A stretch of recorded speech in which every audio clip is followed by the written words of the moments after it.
Hello guys, आज हम gravitation chapter पढ़ने जा रहे हैं।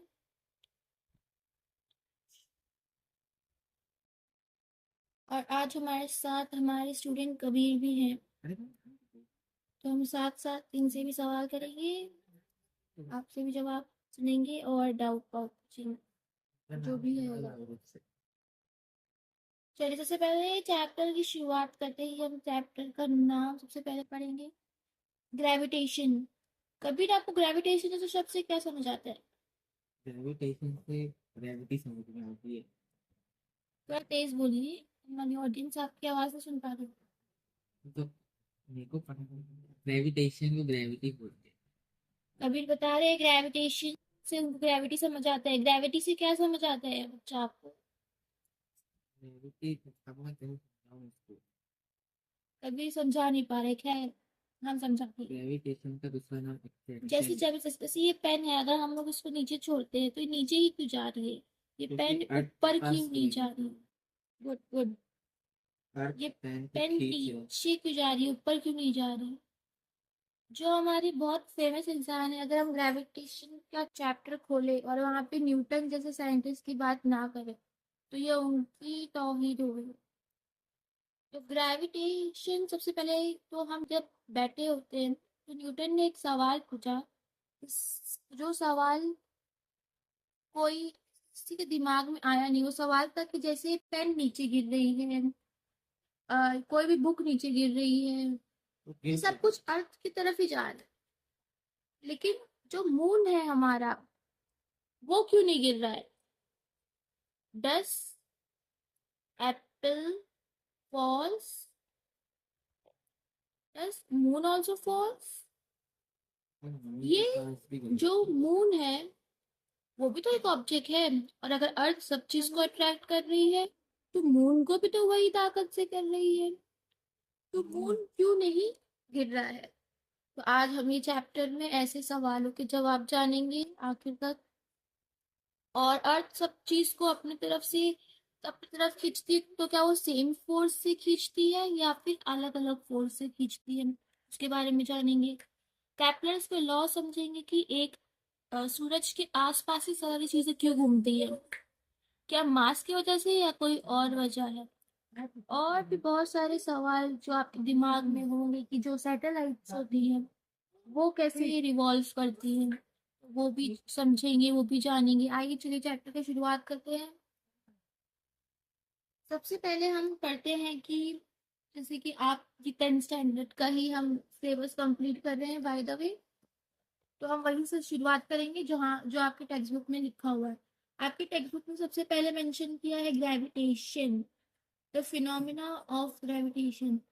तो इसमें यही बताया गया है कि एप्पल नीचे गिर रहा है या मून नीचे गिर रहा है, जो भी है सब कुछ अर्थ के पास एक फोर्स है, उसकी वजह से अर्थ सारी चीजों को अट्रैक्ट करता है, उसको ग्रेविटी बोलते हैं। अब एक बहुत ही प्यारा सा एक कॉन्सेप्ट है जो मैं आपको बताना चाहूंगी, तभी आप भी ध्यान से सुनिए। जो अर्थ अपनी चीजों को अट्रैक्ट करता है, एप्पल, बॉल या फिर कोई भी बास्केट, तो उसको ग्रेविटी बोलते हैं। वहीं पर जहाँ पर एक सूरज है, उसके आसपास जो हमारी अर्थ और सारी प्लैनेट्स घूम रही हैं, जो घूम रही है ना, उसकी वजह कुछ और नहीं, उसकी वजह भी ग्रेविटी है। आप समझ रहे हैं? लेकिन वहां पर हम ग्रेविटी जैसे टर्म यूज नहीं करते, वहां पे हम ग्रेविटेशनल फोर्स बोलते हैं। ग्रेविटेशनल फोर्स एक यूनिवर्सल टर्म है जो हम यूज करते हैं इस फोर्स को डिफाइन करने के लिए। लेकिन जब हम अर्थ की बात करते हैं, अर्थ को जो भी ऑब्जेक्ट्स मिलते हैं, अर्थ के पास जो फोर्स है, अर्थ के लिए ही ग्रेविटी टर्म हम डिफाइन करते हैं। अगर कोई ऐसा पूछे कि ग्रेविटी और ग्रेविटेशनल फोर्स में फर्क क्या है, तो क्या आप बता पाएंगे? शायद हाँ। चलिए अब हम आगे चलते हैं। सबसे पहले बात कि कि यहाँ पर कि फोर्स क्या होता है। फिर आप बताएं कि फोर्स क्या होता है। फोर्स एग्जाम्पल दे सकता हूँ पर बताना थोड़ा होगा। ये तो कबीर के लिए बताना थोड़ा मुश्किल हो रहा है, तो हम बताते हैं। देखिए, अगर कोई चीज पे हम अपना फोर्स लगाते हैं, अब आप बोलेंगे फोर्स क्या होता है, तो सबसे पहले हमें समझना पड़ेगा कि मास क्या होता है। मास क्या होता है, क्या आप कबीर बता सकते हैं? ओके, कबीर कह रहा है कि बॉडी के अंदर जो भी होता है उसे मास कहते हैं। तो मतलब क्या जो बॉडी के बाहर होता है वो मास नहीं होता है? होता है एन ऑब्जेक्ट। अब कबीर बोल रहे हैं कि ऑब्जेक्ट को एक मास कहते हैं, तो क्या हर चीज को आप मास कह सकते हैं? टेक्निकली। तो कह रहे टेक्निकली हर चीज को मास कह सकते हैं। Good try Kabir ji. हम आगे देखते हैं। जो भी जो भी चीज एग्जिस्ट कर रही है उसको मास कहते हैं। किसी चीज का एग्जिस्टेंस ही उसका मास है। हम लोग बोलेंगे ये चीज है, इसका मतलब उसके पास मास है। वो smallest amount of a living matter हम मान सकते हैं मास को। और ये जो चैप्टर आपको मास का मतलब कहीं ना कहीं समझ रहा है कभी? हाँ। मास का मतलब समझ रहे हैं आपको अब? मास का मतलब होता है कि जो चीज से आप एग्जिस्ट कर रहे हो आपका वजूद ही मास है। अरे वो बात हमारी वीडियो में। हाँ, तो anything that exist is called मास। अब ना व्हाट इज एक्सेलरेशन, जैसे कि हम पिछले चैप्टर्स में पढ़े, 9th स्टैंडर्ड में आपका चैप्टर था लॉज ऑफ मोशन, आपने एक्सेलरेशन पढ़ा होगा। तो देखिए, क्या आप बता सकते हैं acceleration? Change in velocity Kabir कह रहे हैं। एक्सेलरेशन का मतलब होता है। Define acceleration is known as change in velocity in a given time. Yes, very good. अब बहुत ही प्यारे चीज हम आपको डिस्कस करने जा रहे हैं। देखिए, वेलोसिटी को इंसान चल रहा है कि इंसान रुका हुआ है, ये चीज फ्रेम ऑफ रेफरेंस पर डिपेंड करती है। लेकिन जो हमारा एक्सेलरेशन टर्म है, इसको हम रेफरेंस पर डिपेंड नहीं कराते हैं। It's a reference independent thing. जैसे भले ही हम आगे हायर स्टडीज में पढ़ेंगे कि एक्सेलरेशन भी रिलेटिव टर्म है, लेकिन जहां तक आपकी नॉलेज है आप एक्सेलरेशन को एब्सोल्यूट ही मानेंगे, यानी फोर्स को एब्सोल्यूट ही मानकर हम सारे आगे की सम्स करेंगे। तो एक्सेलरेशन रिलेटिव नहीं है, फोर्स रिलेटिव नहीं है, इसके लिए बहुत अच्छी बात है। कोई चीज चल रही है कि कोई चीज रेस्ट में है या कोई चीज मोशन में है, ये चीज हम कौन डिफाइन करता है? फोर्स डिफाइन करता है। वो डिफरेंस इंडिपेंडेंट है। तो अगर मैं कोई ऑब्जेक्ट को पुश या तो पुल कर रही हूँ, उसकी वजह से उसके अंदर वेलोसिटी में जो चेंज आ रहा है उसको फोर्स बोलते हैं। ठीक है ना? समझे आपको? आइए अब हम और आगे पढ़ते हैं, न्यूटन की 3 लॉ समझते हैं। Newton's law of gravitation. चलिए कभी आप हमें बताएं कि फर्स्ट लॉ क्या बताता An object continues to remain at rest or in a straight line along the path unless an external unbalanced force acts on it. है? जैसे कि गाइस आपने सुना। Law of inertia. Very good, I am quite impress. Kabir ने बहुत अच्छी definition बताई है हमें इंग्लिश में।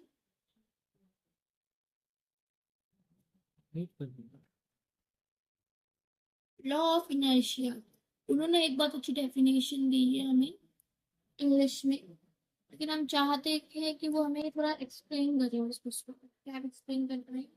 एक ऑब्जेक्ट अगर कंटिन्यूस रिमेन कहते हैं रेस्ट पे, सिर्फ वो रेस्ट में तभी तक रहेगा जब तक कोई और आके उसको फोर्स ना लगा दे। जैसे ही वो फोर्स लगाएगा तो वो मोशन में आ जाए। यस, कबीर कहना चाह रहे हैं कि जब तक अगर कोई ऑब्जेक्ट रेस्ट में है तो वो रेस्ट में ही रहेगा, अगर कोई ऑब्जेक्ट मोशन में है तो वो मोशन में ही रहेगा, जब तक हम उसको फोर्स अप्लाई ना करें। वो अपना स्टेट ऑफ मोशन या रेस्ट चेंज नहीं कर सकता।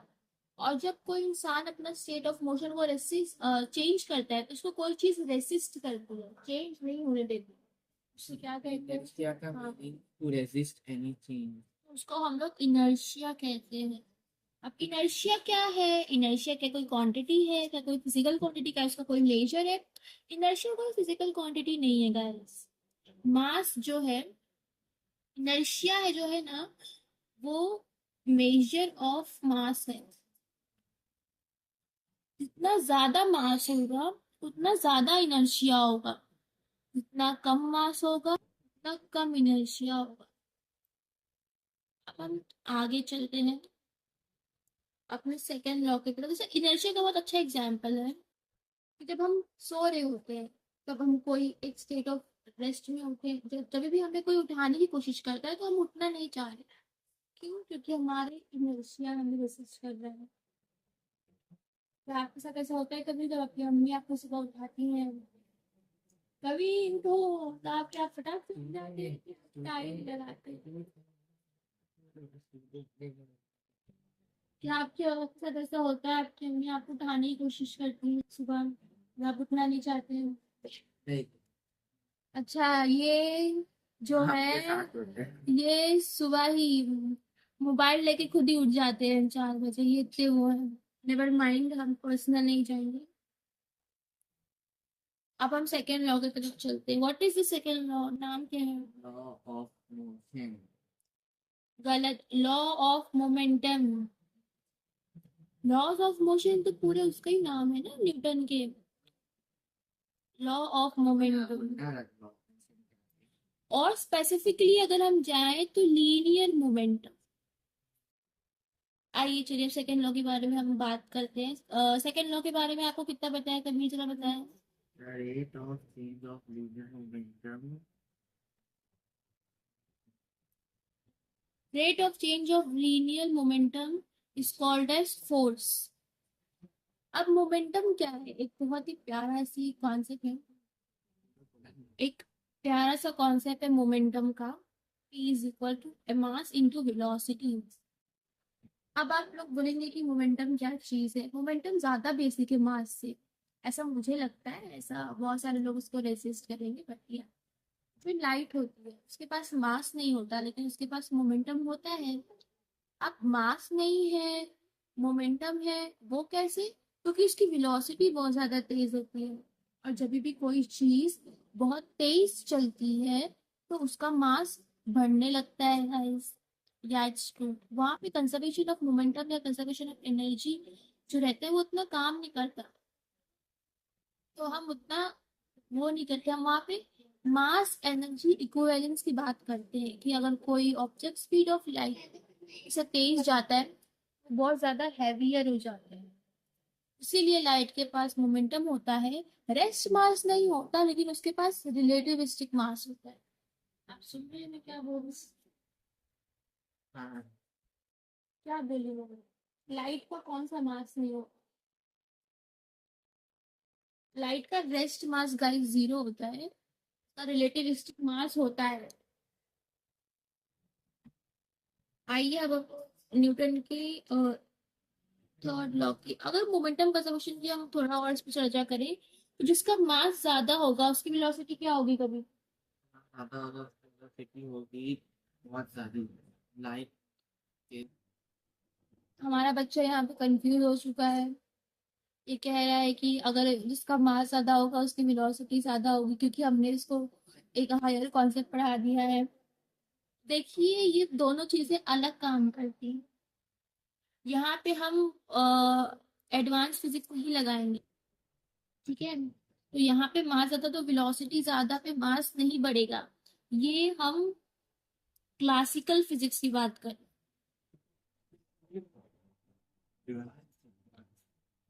तो यहाँ पर मोमेंटम जो है वो कांस्टेंट है। अगर कोई एक चीज कांस्टेंट है, जैसे हम आपको एक्सप्लेन करें कि जैसे अगर एक टब में पानी है तो यहाँ पे 100 kg ही पानी रह सकता है यहाँ पे। अब आप बोलेंगे पानी केजी में कैसे हो सकता है? अब आप गाइस आगे पढ़ेंगे, पानी केजी में भी हो सकता है, लेकिन अभी हम आपके लिए एक्सप्लेन करने की 100 लीटर बोल देते हैं। 100 लीटर पानी है, तो उसमें से समझिए कि 100 लीटर ही पानी है। 100 लीटर से 90 नहीं हो सकता, ये 100 से 110 नहीं हो सकता, ये 100 ही रहेगा। और हमारे पास कोई दो चीजें हैं, समझिए एक शक्कर है और एक नमक है। हाँ, उसके अंदर बच्चा पानी का। तो अगर मेरे पास 50 लीटर शुगर है तो सॉल्ट कितना होगा? 50। 50 ही होगा, राइट? क्योंकि हमारे पास टोटल 100 ही है। अगर मेरे पास 20 शुगर है तो सॉल्ट कितना होगा? 80। वेरी गुड गाइस, कबीर को समझ रहा है। अगर हमारे पास 10 शुगर है कितना होगा? 90, अगर हमारे पास 5 शुगर है तो कितना होगा? 95, 95, 95। और अगर हमारे पास सॉल्ट 5 है तो शुगर कितना होगा? 95, 95 होगा। और अगर हमारे पास सॉल्ट 10 है तो ये कितना होगा? 90। वाह गाइस, कबीर ने कितने अच्छे से हमें रिप्लाई किया है। बहुत ही प्यारा जवाब दिया है। आई होप आपने भी इसका जवाब दिया होगा। अगर आपने इसका जवाब दिया है तो आपको ये चीज बहुत काम आने वाली है अपने। चलिए देखिए, जब दोनों चीजें अगर शुगर बराबर था तो सॉल्ट भी बराबर था। जैसे ही हमने सॉल्ट को 80 कर दिया, कभी ध्यान दें यहाँ पे, जैसे ही हमने सॉल्ट को 80 कर दिया तो शुगर क्या हो गया? 20, 20 हो गया, तो 50 से कम हो गया। जैसे ही हमने सॉल्ट को इंक्रीज किया तो शुगर कम हो गया। सॉल्ट को और इंक्रीज किया, शुगर और कम हो गया, है ना? और इंक्रीज किया, शुगर और कम हो गया। कम क्यों हो रहा था? क्योंकि उसका टोटल 100 कांस्टेंट है ना? और जब हमने शुगर को इंक्रीज किया तो सॉल्ट कम हो गया। तो अगर और फिर से शुगर को इंक्रीज किया तो सॉल्ट कम हो गया। आप देख पा रहे हो ऑब्जर्वेशन? तो इसका मतलब कोई एक चीज इंक्रीज होगी तो कोई एक चीज, क्यों? क्योंकि मोमेंटम कांस्टेंट है। क्या आपको अब समझे? yes, तो अगर आप, अब मैं आपसे कहूँ कि अगर किसी का मास ज्यादा है तो क्या उसकी वेलोसिटी क्या होगी? 30, कम होगी, राइट? क्योंकि मोमेंटम कांस्टेंट होता है। अब देखिए बच्चे को कॉन्सेप्ट क्लियर हो चुका है, क्लियर हो चुका होगा। अब हम थर्ड लॉ की तरफ जाते every action has an equal and opposite reaction simultaneously. हैं। कभी बता रहे हैं कि every action has a equal and opposite reaction. तो ये बहुत ही अच्छा एग्जाम्पल है, लेकिन इस पर हमको आप थोड़ा कंफ्यूज करेंगे हम। लॉ ऑफ एक्शन रिएक्शन बोलते हैं इसको, ठीक है? एक्शन रिएक्शन पे कबीर कह रहे हैं reaction has equal and opposite reaction. तो हम उनको एक सवाल दूंगा जिसमें उनका दिमाग घूम जाएगा। देखिए, आप कह रहे हैं कि every action has equal and opposite reaction. जैसे कि हमने आपको पहले बताया कि जो सन है वो एक जगह पे, वैसे तो नहीं है लेकिन हम ऐसा अज्यूम करते हैं हमारे सिस्टम में कि वो एक जगह पे है। We assume, but it is not. हाँ, तो अर्थ उसके आसपास घूम रही है, right? Actually, sun is revolving around our wheels. तो अभी वो हम बाद में घूमेंगे। हमको बोल रहे कि अगर सन है और अर्थ उसके आसपास घूम रही है, क्यों घूम रही है? Because of the gravitational very force. Good said, because of the gravitational force. तो अगर सन अर्थ से ग्रेविटेशन फोर्स लगा रहा है जिससे वजह से अर्थ घूम रही है, मैं आपको इस पर ये सन है, कभी देखिए यहाँ पे, और ये अर्थ है। अगर सन अर्थ पे ग्रेविटेशन फोर्स लगा रहा है जिसकी वजह से अर्थ घूम रही है, तो अर्थ भी तो सन पे ग्रेविटेशनल फोर्स लगा रहा है। ये दोनों फोर्स तो कैंसिल हो जाने चाहिए, क्योंकि every action has a equal and opposite reaction.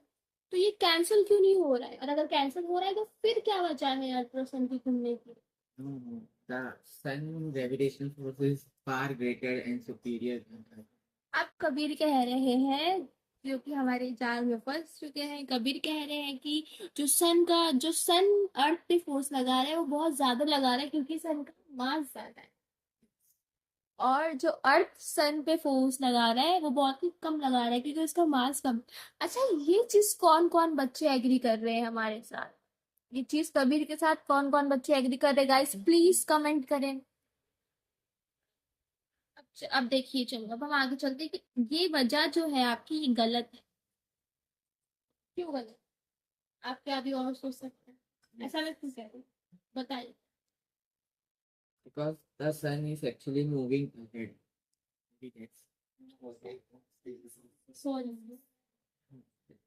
Let it be. Why I am saying, अब मैं बोल रही हूँ कि ये दोनों, कबीर क्या कह रहा है कि सन का फोर्स ज्यादा है और कि उसके पास ज्यादा मास है, और जो फोर्स लगा है वो कम लगा रहा है क्योंकि उसके पास कम मास है। अब हम इस चीज को डिसअप्रूव करेंगे बहुत ही प्यारे तरीके से। बहुत ही अच्छा फ्लो मिल रहा है गाइस हमें।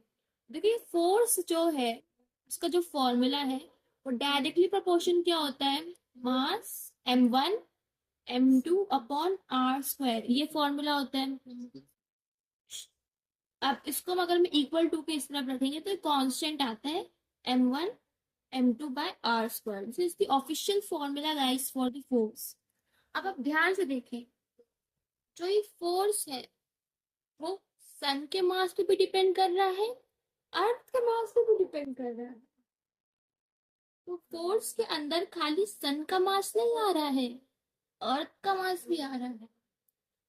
तो जो सन अर्थ पे फोर्स लगा रहा है वही सेम फोर्स अर्थ भी सन पे लगा रही है guys. That's it's never about mass, ये कोई एक मास पे डिपेंड नहीं कर रहा है। फोर्स जो है वो प्रोडक्ट ऑफ मासेस पे डिपेंड कर रहा है। O M G, product of masses मतलब m1 पे डिपेंड नहीं कर रहा है, m1 इंटू m2 पे डिपेंड कर रहा है। प्रोडक्ट एक का दोनों का प्रोडक्ट पे डिपेंड कर रहा है, आप समझे। का मतलब जो सन अर्थ पे फोर्स लगा रहा है तो वो जो फोर्स लगा रहा है वो सन के मास के ऊपर भी डिपेंड है, अर्थ के मास के ऊपर भी डिपेंड है। और जो अर्थ सन पे फोर्स लगा रहा है वो भी अर्थ के मास पे भी डिपेंड कर रहा है और सन के मास पे भी डिपेंड कर रहा है। इसका मतलब unbelievable. आप देखो, बहुत ही अच्छा सवाल है कबीर का। फिर कबीर कह रहे कि अर्थ रिवॉल्व क्यों कर रही है, तो दोनों को करनी अगर चाहिए। दोनों सेम फोर्स लगा रहे गाइस तो ये ग्रेविटेशन जो है वो चीज कैसे काम कैसे कर रही है, अभी पढ़ ही क्यों रहे हैं। अगर हर फोर्स एक दूसरे को कैंसिल ही कर दे रहा है, जैसे कि एक ये है कि अगर दोनों फोर्स बराबर है और दूसरे को कैंसिल ही कर दे रहे तो हमारा ये फोर्स पढ़ने का मतलब ही क्या हुआ। देखिए, सबसे पहली बात जो है कि ये चीज जो हो रही है वो एक ये फोर्स जो दोनों आपस में एक दूसरे को लगा रहे हैं वो एक दूसरे को कैंसिल नहीं कर रहे। क्यों? क्योंकि कोई चीज कैंसिल तभी होती है जब वो सेम प्लेन पे हो, और ये जो फोर्स लग रहे हैं वो डिफरेंट प्लेन पे लग रहे हैं। मतलब जो अर्थ सन है और ये अर्थ है तो ये इसको इस तरफ फोर्स लगा रहा है, इसका प्लेन ऑफ एक्शन ये है। और जो अर्थ इसको अट्रैक्ट कर रहा है इसका प्लेन ऑफ एक्शन ये है। प्लेन ऑफ एक्शन गाइस अलग अलग है यहाँ पे, तो ये जो फोर्स होंगे वो एक दूसरे को कैंसिल नहीं करेंगे। क्यों? क्योंकि plane of action is different. ठीक है। अब आप बोलेंगे कि जब कोई भी अर्थ है, अब हम कभी से वापस सवाल करेंगे कि अर्थ के ऊपर अगर एक एप्पल गिर रहा है, जो अर्थ है वो एप्पल को एक ग्रेविटी से अट्रैक्ट कर रही है और एप्पल भी अर्थ को वही सेम फोर्स से अट्रैक्ट कर रहा है।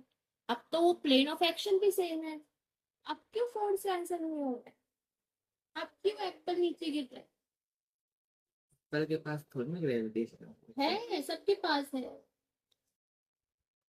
है। क्यों नहीं गिर रहा है। अब तो अर्थ एप्पल को अट्रैक्ट कर रही है, एक ही जगह पे कर रही है। अब तो एप्पल भी अर्थ को एक ही जगह पे अट्रैक्ट कर रहा है, अब तो कैंसिल क्यों नहीं हो रहा है। आइए, अब उसका सवाल इसलिए क्योंकि उसका जो एप्पल का मोशन है वो एक्सलरेशन पे डिपेंड करता है guys. This is a very good concept कि भले ही फोर्स दोनों पे सेम लग रहा है लेकिन दोनों का एक्सलरेशन सेम नहीं है। अब देखिए, फोर्स क्या होता है, मास इनटू एक्सलरेशन, तो एक्सलरेशन क्या हो जाएगा, माइनस कितने पॉइंट। फोर्स अपॉन, चाहे यहाँ से आपको बता दो, ये इसको यहाँ लेके चले जाइए हाँ, तो क्या हो जाएगा बताएं, force into force force upon force upon mass. ये देखिए गाइस, दोनों पे फोर्स भले ही सेम लग रहा है लेकिन जो अर्थ है उसका मास बहुत ज्यादा है और ये चीज डिनोमिनेटर में है, तो अगर मास ज्यादा है तो एक्सेलरेशन क्या होगा, कम होगा। डिनोमिनेटर वाला टर्म है ना, आर यू गेटिंग इट। तो इसके लिए अर्थ का एक्सेलरेशन क्या हो जाता है, जीरो, क्योंकि अर्थ का मास बहुत ज्यादा है। Are you getting it. और जो फोर्स जो है दोनों पे सेम ही लग रहा है, अर्थ पे भी सेम लग रहा है, एप्पल पे भी सेम लग रहा है, लेकिन एप्पल का मास बहुत कम है तो उसके लिए एप्पल का एक्सेलरेशन क्या है, बहुत ज्यादा। The reason why apple falls on the earth is acceleration. And the reason why Earth revolves around the sun and the forces does not cancel, it's because they are acting on different line of motion. Yes, plane of action. Plane of action. Different plane of action. What is plane of action? Now Kabir is asking कि plane of action क्या है? बहुत ही अच्छा सवाल है guys. देखिए, जैसे कि आपको 1D 2D समझता है जिसकी हम लास्ट में हम डिस्कस कर रहे थे 1 डायमेंशन 2 डायमेंशन, जो भी 2 डायमेंशन चीज होती है हम इसको एक प्लेन बोलते हैं। जैसे कि अगर ये आपकी 10th स्टैंडर्ड की एक बुक है तो ये एक प्लेन है। अगर यहाँ पे एक फोर्स लग रहा है और यहाँ पे ही एक फोर्स लग रहा है, मतलब ये एक ही जगह पे एक फोर्स यहाँ पे लग रहा है और एक फोर्स हाँ नीचे लग रहा है, ये एक ही जगह पे लगना चाहिए तो वो चीज कैंसिल हो सकती है, इसको बोलते हैं एक प्लेन। लेकिन जब हम ऊपर बात कर रहे थे तो एक फोर्स यहाँ लग रहा था एक प्लेन और दूसरा फोर्स यहाँ लग रहा था, तो वो चीज अलग अलग प्लेन में हो रही थी, एक प्लेन में नहीं हो रही, तो वो कैंसिल नहीं हो रही थी। लेकिन अर्थ वाला का तो प्लेन सेम ही है ना, अर्थ ही पूरा है, पूरा अर्थ ही है, तो प्लेन ऑफ एक्शन यहाँ पे सेम है। लेकिन जहाँ अर्थ रिवॉल्व कर रहा है अर्थ का सन का प्लेन ऑफ एक्शन ये है, अर्थ का प्लेन ऑफ एक्शन एरिया जो है उसको बोलते हैं plane of action. Dimension. Yes, क्या आपको और कोई डाउट है? ठीक है, तब हम समझ चुके हैं गाइस कि जो फोर्स होता है वो G(m1 m2 upon r square होता है। यहाँ पे G जो है वो ग्रेविटेशनल कांस्टेंट है, इसकी वैल्यू हमें न्यूटन ने निकाल के दी है। इसकी वैल्यू कांस्टेंट, इसकी वैल्यू क्या है 6.67 × 10⁻11। इसको याद कर लीजिए 6.6 7 × 10⁻11 6.67 into 10⁻11 into है। yes, हाँ, अब ये वैल्यू ना हम न्यूमेरिकली भी निकालेंगे वहां सब्स्टिट्यूट करके सब चीज का, लेकिन अभी नहीं, वो आपके एक्सरसाइज में ऑलरेडी है, तो हम जब एक्सरसाइज सॉल्व करेंगे तो आप देख सकते हैं ये वैल्यू कैसे है। ये वैल्यू जो है न्यूटन ने एक्सपेरिमेंटली निकाली थी।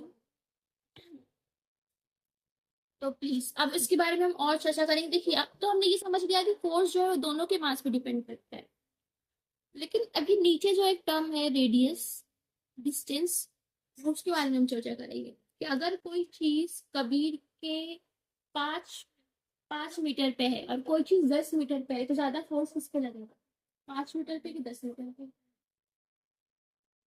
500 कबीर कह रहे हैं 5 मीटर, तो हाँ सही कह रहे हो। देखो 5 मीटर और 10 मीटर में फोर्स ज्यादा कहाँ लग रहा है, 5 पे, लेकिन कम है ना, ये 5 तो कम है 10 तो ज्यादा है। इसका मतलब फोर्स क्या है, वो इनवर्सली प्रोपोर्शनल रिलेशन दिखाता है रेडियस के साथ, ना डिस्टेंस कम होगा उतना फोर्स ज्यादा लगेगा। तो लॉजिकल भी है, जितने आप करीब होंगे उतना ही आप इफेक्टिवली काम करेंगे, है ना। नहीं, अमीर लोग ज्यादा। अब एक बहुत ही प्यारी चीज है कि ये जो ग्रेविटेशनल फोर्स है ना गाइस, ये मीडियम में पहले हम कभी से पूछेंगे। अगर कोई दो ऑब्जेक्ट है, समझिए मास ए और एक मास बी, और वो दोनों एक दूसरे पे फोर्स लगा रहे हैं, और अगर वो दोनों ऑब्जेक्ट को अगर मैं पानी में डाल दूं तो क्या उस पर असर पड़ेगा, क्या वो फोर्स पर असर पड़ेगा? पानी में भी उतना ही लगेगा जितना एयर पे लगेगा। सोचिए, कभी कभी सोचिए, वेरी गुड। मीडियम टू बोल हाँ लगेगा। कभी कह रहे हैं हाँ लगेगा। अगर ये जो अब दूसरा जो अर्थ जो है, अगर कोई दो ऑब्जेक्ट अगर मैं उसको अर्थ के बाहर लेके चले जाऊँ तो क्या उसके फोर्स के ऊपर असर पड़ेगा? जैसे कि अभी अर्थ पे है कोई दो ऑब्जेक्ट, एक समझिए ग्रेविटी लग रहा है, मुझे ग्रेविटेशनल फोर्स लग रहा है, वही फोर्स अगर मैं आसमान में लेके चले जाऊँ, अर्थ के बाहर यूनिवर्स स्पेस में लेके जाऊँ, तो क्या क्या वो फोर्स, हाँ जब क्या वो फोर्स पे असर पड़ेगा? हाँ हाँ कबीर कह रहे हैं हाँ पड़ेगा गाइस। ऐसा ही सबको लगता है कि फोर्स पर असर पड़ेगा, लेकिन ये गलत है। जो ग्रेविटेशनल फोर्स है वो क्या है, मीडियम इंडिपेंडेंट है, मीडियम के ऊपर डिपेंड करता है नहीं। ये बहुत ही प्यारा सवाल बनता है और बच्चे इसको गलत करके आते हैं एग्जाम में कि अगर कोई दो ऑब्जेक्ट्स अगर आप पानी में रखो, चाहे स्पेस में रखो, चाहे कहीं में भी दुनिया के कोई भी कोने में लेके जाओ, फोर्स हमेशा सेम लगेगा। वो हम कभी कह रहे हैं ब्लैक होल, तो हम उसके बारे में बाद में चर्चा करेंगे कभी, ऐसे शॉर्ट्स बनाने के टाइम पे कि ब्लैक होल में क्या होता है। खैर देखिए, यहाँ पे कहीं पे भी मीडियम का कोई भी इन्वॉल्वमेंट नहीं है। जी तो कांस्टेंट है 6.67 है ना। हाँ, और मास तो अगर आप कहीं पे लेके जाओ मास तो सेम ही रहेगा ना, चाहे पानी में डालो चाहे तुम स्पेस में डालो, मास बदलेगा क्या? हाँ कह रहे हो। अगर कोई सैंड जैसी चीज रहेगी तो उसके अंदर पानी घुस सकता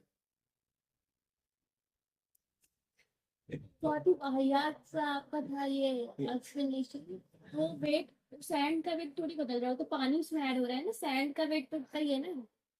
अरे वो रहता है, मैं देखा था, क्ले से कंक्रीट बन जाता है, तो फिर क्ले में जब पानी डालते हैं तो कंक्रीट बनता है, तब कंक्रीट क्ले से डाल देते हैं। वो उसके लिए होता है क्योंकि कंक्रीट के अंदर पानी चला जाता है, हम खाली हाँ, कौन।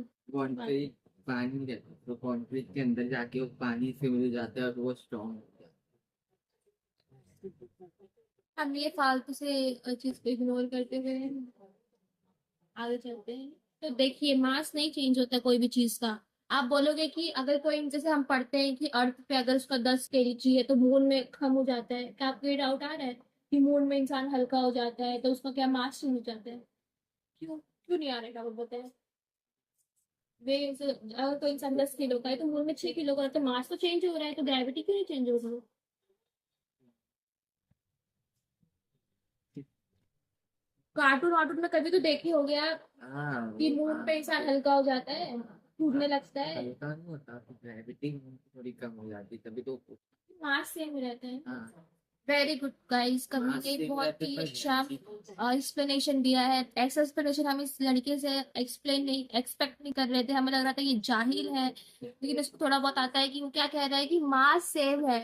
वेरी गुड कभी, लेकिन ग्रेविटेशनल फोर्स अलग अलग है, जैसे वेट अलग होता है। तो ये बहुत ही प्यारी चीज है कि वेट जो है इंसान का वो वेरी करता है, लेकिन जो मास है वो कांस्टेंट है। ठीक है। वेट ग्रेविटेशनल फोर्स पर डिपेंड करता है, जो आपने बहुत अच्छा बात कही है, हम आगे इसके बारे में चर्चा करेंगे। लेकिन जो मास है वो हमेशा कांस्टेंट है। इसके लिए जो फोर्स है, देखिए आप, जी तो कांस्टेंट है 6.67, मास भी कांस्टेंट है, मास भी कांस्टेंट है, और डिस्टेंस तो हमेशा कांस्टेंट ही रहेगा ना। तो इंसान की अगर हम दूरी मेंटेन करेंगे इतने पे ही, और हम उसको उतने पे करेंगे, डिस्टेंस थोड़ी चेंज होता है। इसका मतलब फोर्स जो है वो इंडिपेंडेंट है मीडियम के ऊपर डिपेंड नहीं की है। Very good. हम आगे बढ़ेंगे, अब हम इसको कुछ सवाल देंगे करने के लिए, जो कि बहुत ही प्यारे सवाल होंगे, जो न्यूमेरिकल बेस्ड होंगे, वो करेंगे। या फिर आप क्या थ्योरी खत्म करना है एक साथ फिर सवाल करने हैं? नहीं, तब ठीक है, एज योर विश। अगर कोई इंसान मुझे मास दे दी मैंने 10 kg, थोड़ी। ये क्या हुआ? चलिए थियरी कर लेते हैं guys। उसके बाद फिर एक लास्ट टॉपिक बचा है, कैपलर्स लॉ।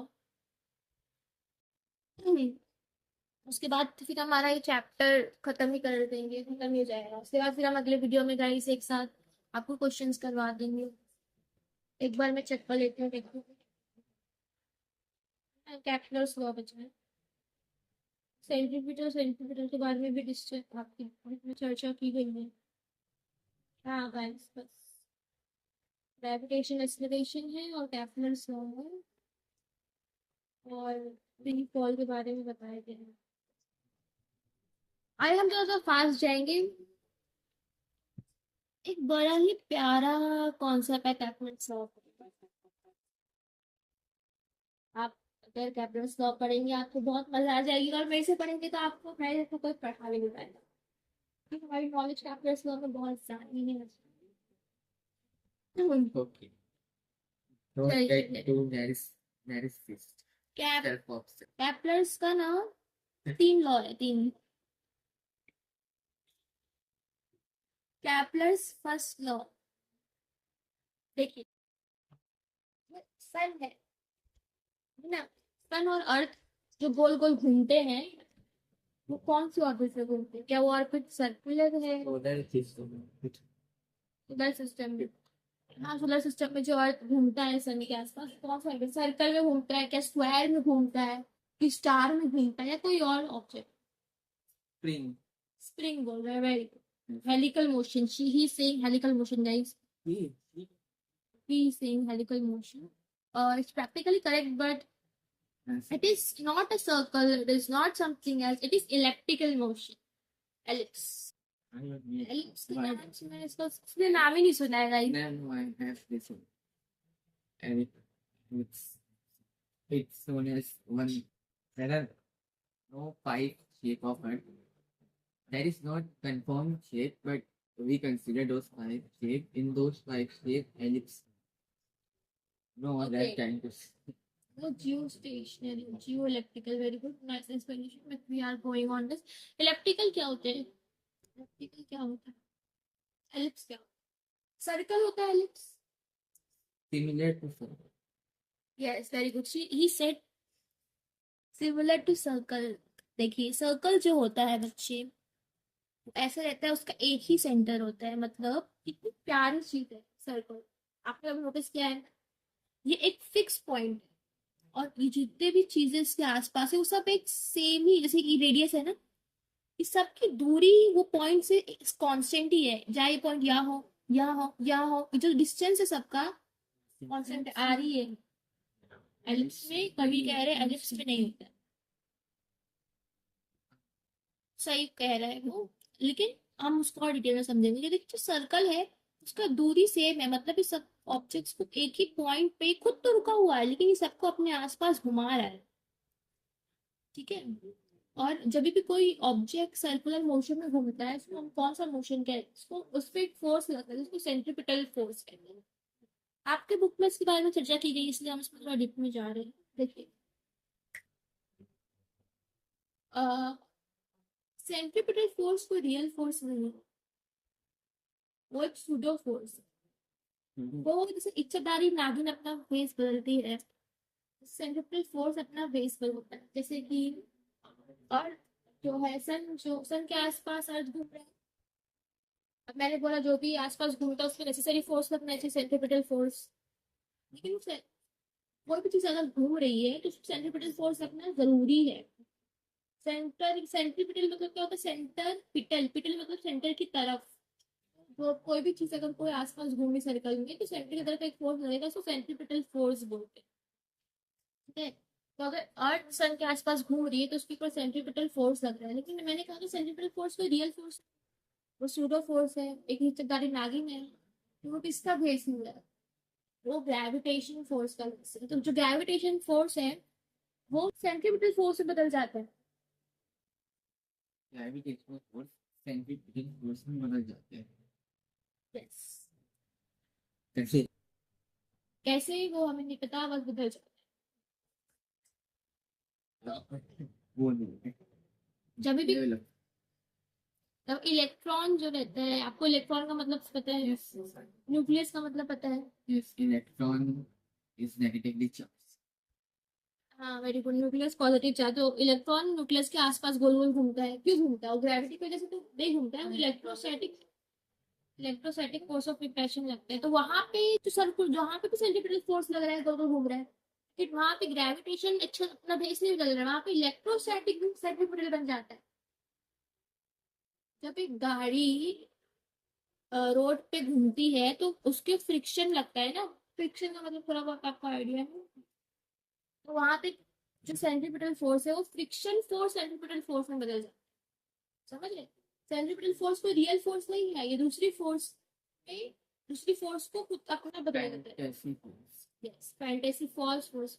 सवाल आपके टीचर्स आपको वाइवा में पूछ सकते हैं.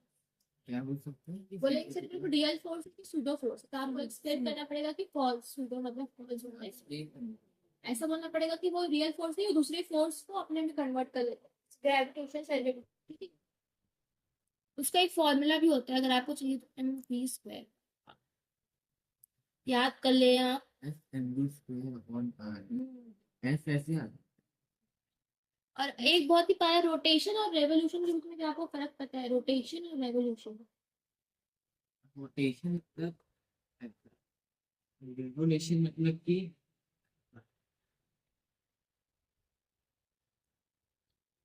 कोई रोटेशन समझिए. मतलब कि वो सुनिए इधर सुनिए. ऐसा होता है रोटेशन. और रेवोल्यूशन ऐसा, सॉरी रोटेशन मतलब ऐसा होता है, एक ऐसे से गोल गोल घूमता है. और रेवोल्यूशन मतलब वो पूरा इंसान सर्कल घूमता है. Very good. Very nice explanation. देखिए जैसे ये पेन है, ये पेन जैसे कि समझिए ये ऑब्जेक्ट है, ये पेन को अगर मैं जूम करूंगी, बहुत ज्यादा जूम करूँ, वो ऐसी दिखेगी मुझे एक पॉइंट पे आके। तो एक उसका भी एक बीच पे ऐसा कोई एक पॉइंट होगा जो कि रुका हुआ होगा, देखिए। और इसके जो आस पास पॉइंट है वो घूमेंगे, तो ऐसे ऐसे घूम रहा है, ये भी सर्कुलर मोशन है। लेकिन ये इसकी खुद का एक्सिस, समझिए कि डंडी है यहाँ पे, तो खुद का एक्सिस एक बीच में पॉइंट रुका हुआ है। कौन सर्कुलर मोशन? हाँ, आपका दिमाग थोड़ा कम लगाए।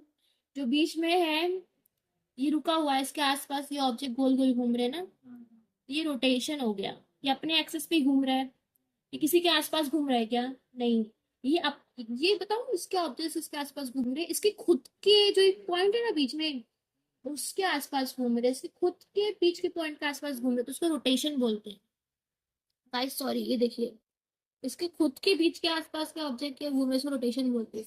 लेकिन अगर ये पूरा ऑब्जेक्ट कोई और थर्ड बॉडी के आसपास घूमे, वो उसको रेवोल्यूशन बोलते हैं। तो ये हो गया रोटेशन एंड रिवोल्यूशन में फर्क। अभी हम इलेप्टिकल की बात करेंगे कि कभी ने बोला कि इलेप्टिकल में शायद दूरियां बदल जाएंगी, बहुत अच्छा ऑब्जर्वेशन था, लेकिन पूरी तरीके से नहीं बदलेंगी। जैसे कि यहाँ पे एक सेंटर था ना, इलेप्टिकल में दो सेंटर होते हैं। तो मतलब कि अगर ये कोई पॉइंट है तो इसकी R1 हो गया और यहाँ से R2 हो गया। अब ये चीज कॉन्स्टेंट ही रहेगी, यहाँ पे R1, यहाँ से R2।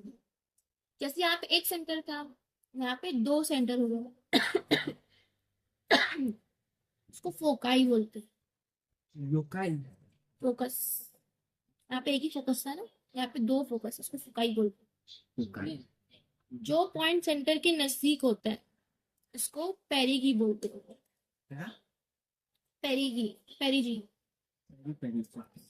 और जो दूर होता है, जैसे कि ये देखिए ना, ये सेंटर के नजदीक है, ये सेंटर से दूर है, तो ये इसको इसके रिस्पेक्ट में ये ऑब्जेक्ट अपोजिट है। ये बस एक टर्म है, इसमें हंसने वाली कोई बात नहीं। क्या मैं उसका रीजन नहीं। A for away, P for pass, उसको पेरीहीलियन और एपीहीलियन भी बोलते हैं। सारे नाम मेरे को पता है। आपकी बुक में होगा। पेरी।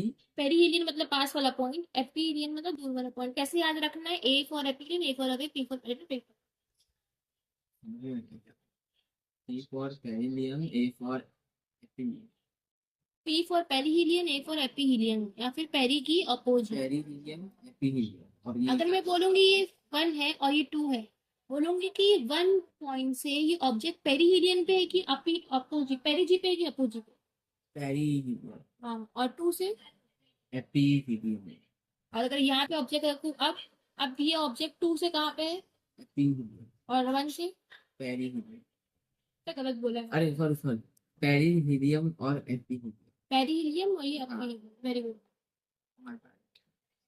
अब जैसे कि हमने पिछले इसमें पढ़ा था कि मोमेंटम जो था वो कांस्टेंट था, तो मास ज्यादा तो वेलोसिटी कम। हाँ। यहाँ पे मोमेंटम कांस्टेंट नहीं है, क्या कर सकते हैं? मास। यहाँ पे ना वेलोसिटी इंटू आर, ये कांस्टेंट है। इसको बताऊँ क्या बोलते हैं? इसको बोलते हैं टॉर्क। यहाँ पे टॉर्क जो है, क्या है? वेलोसिटी कांस्टेंट तो मास भी कांस्टेंट है, हाँ, क्योंकि दोनों के मास हमेशा कांस्टेंट रहता है, मास कभी चेंज करता है। वेलोसिटी मतलब इंसान चल रहा है तो वो चेंज, मास को कभी चेंज कर सकता है। हम लोग बोलते हैं जब मास ज्यादा तो इंसान का मास नहीं बन रहा है, हम कह रहे हैं कि आप जान दीजिए।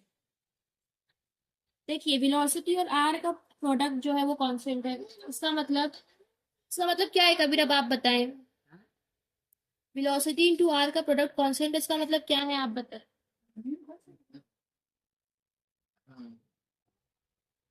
अगर कोई ऑब्जेक्ट ये पोजीशन के पास में है तो उसकी वेलोसिटी कांस्टेंट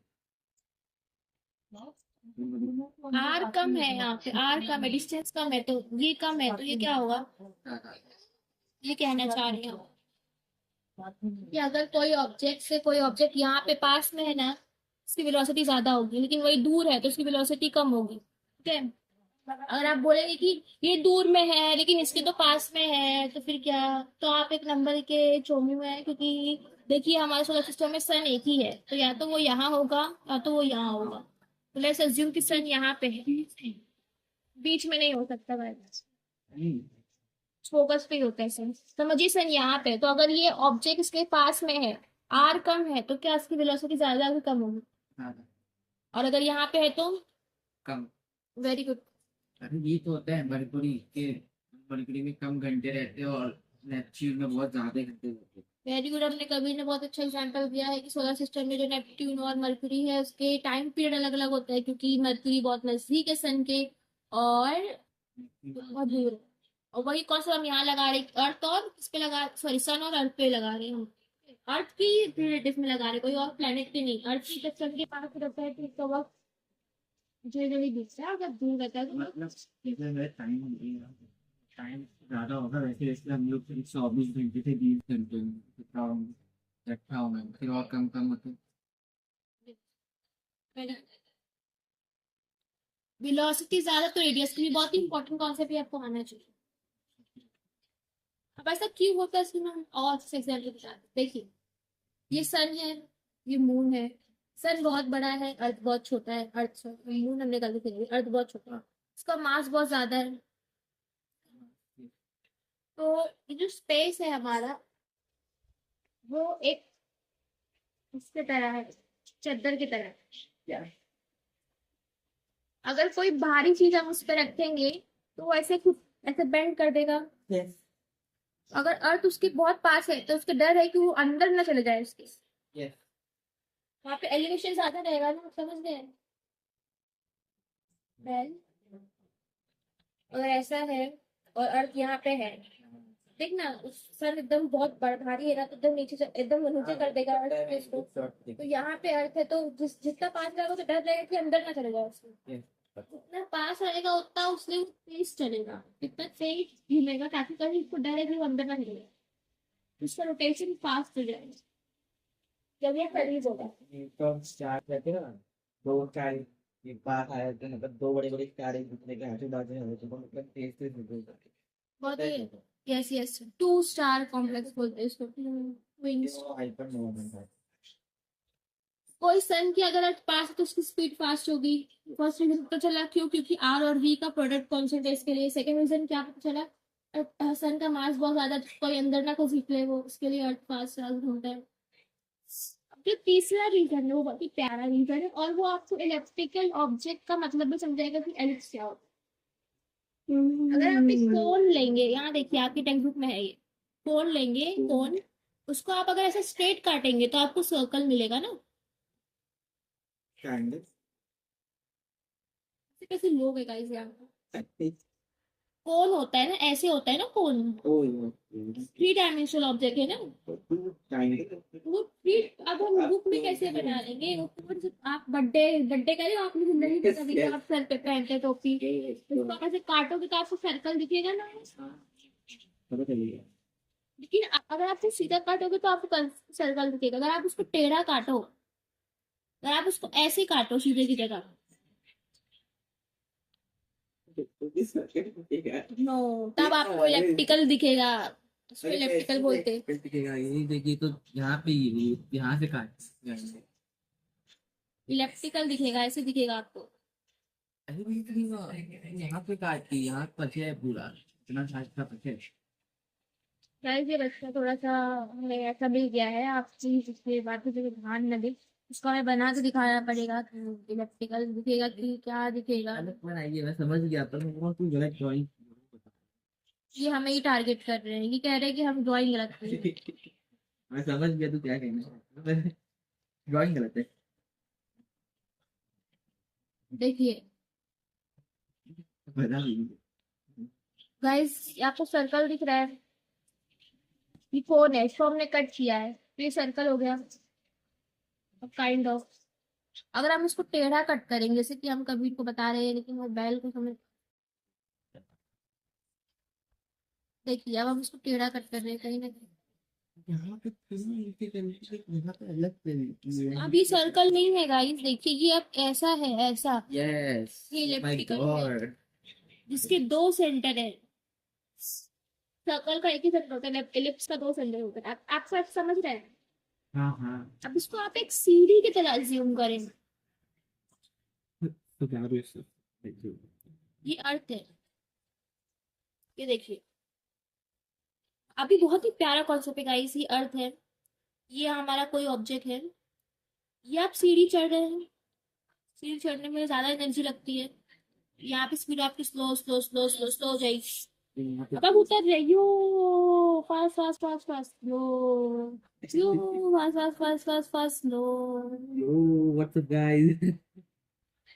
फोकस नीचे तो स्पीड हमारी तेज जाती है ना। यहाँ पे स्पीड क्या सबसे तेज यहाँ पे होगी, क्या आप नीचे उतर रहे हो और आप जाते तो slow, you you.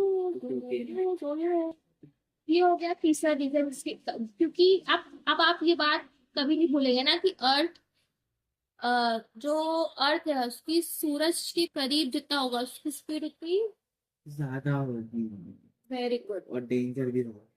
Yes, it's a very good concept guys. अगर आपको ये समझ गया है तो आपको बहुत काम आएगा आपकी नीट में, क्योंकि बच्चे नीट जेई का एग्जाम दे रहे होते हैं लेकिन हम उनसे जब सवाल पूछते हैं कि अर्थ की स्पीड कहाँ ज्यादा होगी तो उसका जवाब नहीं दे पाते। अगर गवार है। सवाल नहीं उन्होंने कभी हमसे नहीं पढ़ा। देखिए हाँ, ये काइनेटिक एनर्जी क्या होती है, हाफ एम वी स्क्वायर, पता है आपको।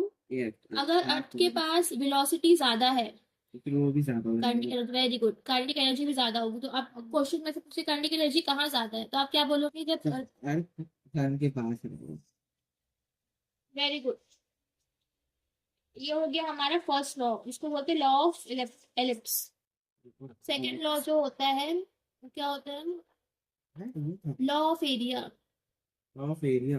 ये बहुत ही छोटा सा लॉ है, वो क्या कहता है, ये सन है, ये है तो ये कोई हमारा अर्थ है, तो वो जो एरिया कवर करे, जैसे कि समझिए यहाँ से यहाँ गया, ये फर्स्ट पोजीशन है और ये सेकंड पोजीशन है, ये ट्राइंगल बना रहा है। और अगर ये वहां से गया यहाँ पे तो ये भी एक ट्राइंगल बना रहा है ना। तो ट्राइंगल क्या होता है, ये फर्स्ट ट्राइंगल हो गया, ये सेकंड, ये ट्राइंगल हो गया, ये बी ट्राइंगल हो गया। ट्राइंगल का एरिया क्या होता है, length into breadth, yes yes नहीं sorry, half into base into height. यहाँ देखिए, यहाँ देखिए इसका बेस ज्यादा है ना, हाँ यस इसका हाइट ज्यादा है, ये बी का है ना, हाँ लेकिन दोनों का एरिया सेम है। तो यही कहता है कि अगर कोई ऑब्जेक्ट इक्वल टाइम में इक्वल एरिया का कवर करता है, समझे आपने।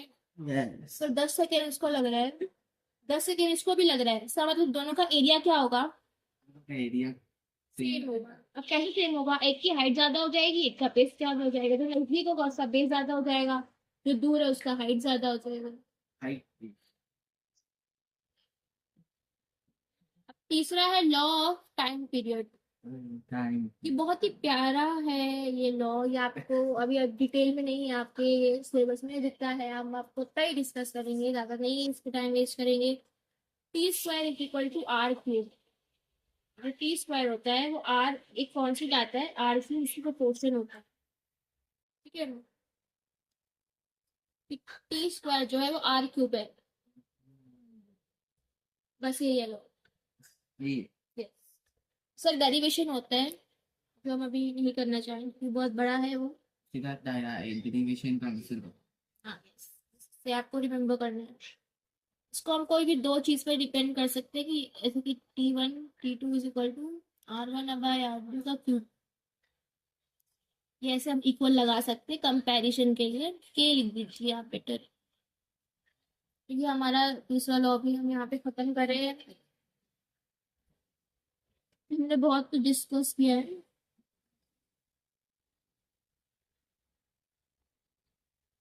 इसमें एक और चीज है आपकी बुक में, ग्रेविटेशन एक्सेलरेशन। जब हमने जी की बात की, हमने फोर्स क्या पढ़ा था, फीज एफ इज इक्वल टू के जी is equal to m1 m2/r² है ना।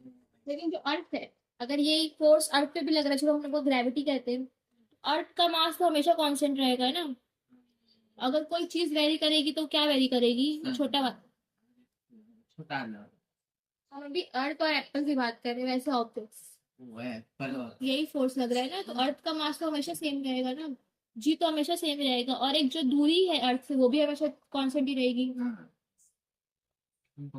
जहाँ ये सब कुछ सरफेस पे ही है ना अर्थ के, है ना। अगर आपको लग रहा है कि इंडिया यहाँ आता है, अर्थ सेंटर के बहुत करीब है, ऐसा नहीं है, वो सरफेस पे ही है, अंदर ज्वालामुखी है, वैसा मत सोचिए ना।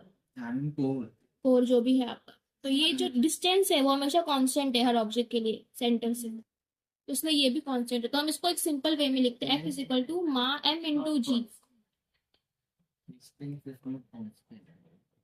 because the shape of the earth is not हम discovered अप्रॉक्स करते हैं।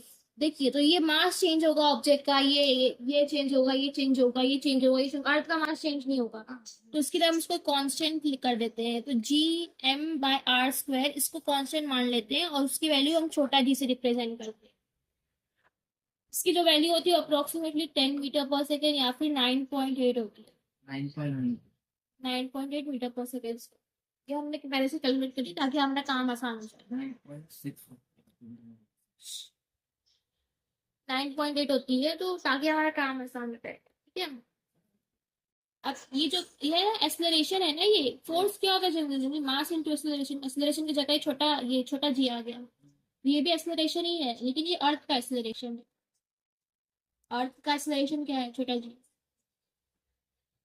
acceleration due to gravity इसकी वैल्यू मैक्सिमम सरफेस पे होती है, ठीक है। yeah ऐसा अगर ग्राफ बनाऊं तो ऐसे बढ़ती जाती है, सरफेस पे मैक्सिमम हो गई है ना, बढ़ रही है बढ़ रही है बढ़ रही है, सरफेस पे क्या हो गई, maximum होते हैं उसके बाद नहीं, फिर कम होते जाती है, ऐसे हाँ ऐसे काम होता है, ठीक है। तो मैक्सिमम सरफेस पे है ना, तो अर्थ जी की वैल्यू मैक्सिमम पोल्स पे होती है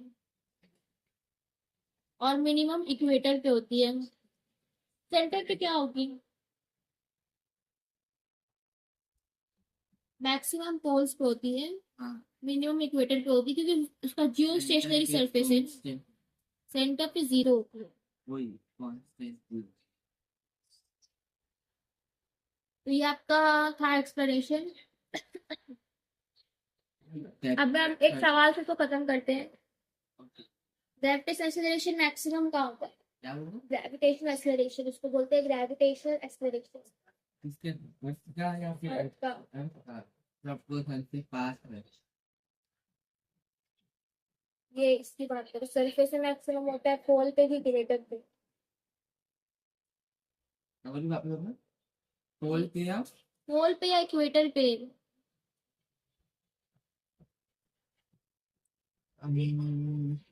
इक्वेटर पे एकदम जाहिल बच्चे पोल को हम पोल पढ़ा रहे गाइस। पोल पोल देखिए, अर्थ का जो शेप है ये वो पोल पोल है, पोल थोड़ा सा उभरा हुआ है ना, हाँ ये कभी खड्डा है कभी ऊपर है, कभी ऊपर है, ऊपर ऐसे ऐसे ऐसे अंडा की तरह है हमारा अर्थ। तो ये कभी एक घंटा तो पोल पे जो रहेगी मैक्सिमम रहेगी वैल्यू जी की, और इक्वेटर पे कम रहेगी, कंपैरेटिवली कम रहेगी, जीरो का रहेगी सेंटर पे। सेंटर यहाँ से यहाँ तक बढ़ती जाएगी बढ़ती जाएगी बढ़ती जाएगी, देखिए ना, जहाँ जितनी ऊंचाई पे जा रहा है, अगर ये पोल ऐसा ऊंचा है तो ज्यादा जा रहा है ना, तो उसका वैल्यू ऑब्वियसली ज्यादा होगी ना, इसके कंपेरेटिव इसका तो उतना ही जा रहा है, इसको तो कम ही रहेगी। इसलिए पहाड़ पे जाते हैं ना हम, तो पहाड़ पे भी हमारी जी की वैल्यू क्या रहती है, ज्यादा रहती है, तो उसकी वैल्यू 9.8 से थोड़ी ज्यादा होगी, मतलब 9.87 होगी, आप समझ रहे हो। तो अब देखिए, अब जी ज्यादा है तो हमारा जो वेट है वो पोल पे ज्यादा होगा। आप वेइंग मशीन लेके जाइए, आप 80 किलो कर रहे हैं, वहां जाएंगे आप 81 हो जाएंगे।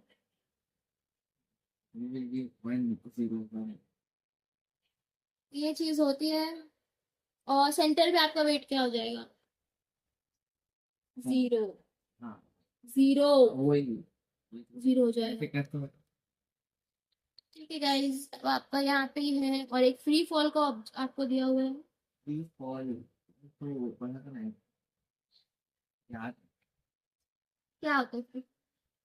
जब कोई ऑब्जेक्ट पे एक ही फोर्स लग रहा हो, ग्रेविटी, सिर्फ ग्रेविटी, सारे फोर्स को नेग्लेक्ट कर दिया जाए तो उसको फ्री फॉल कहते हैं।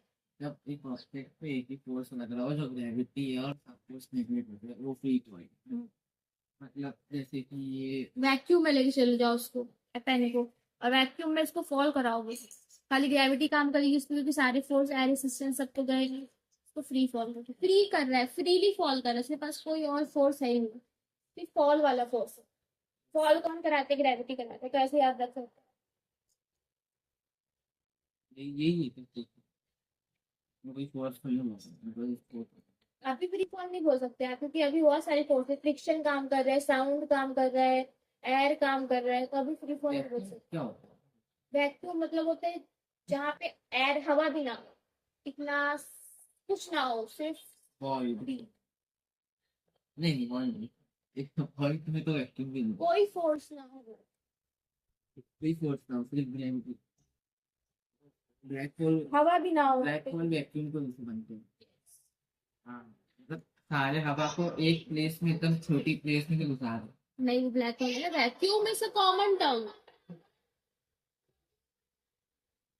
वैक्यूम मतलब जहाँ पे हवा भी ना हो।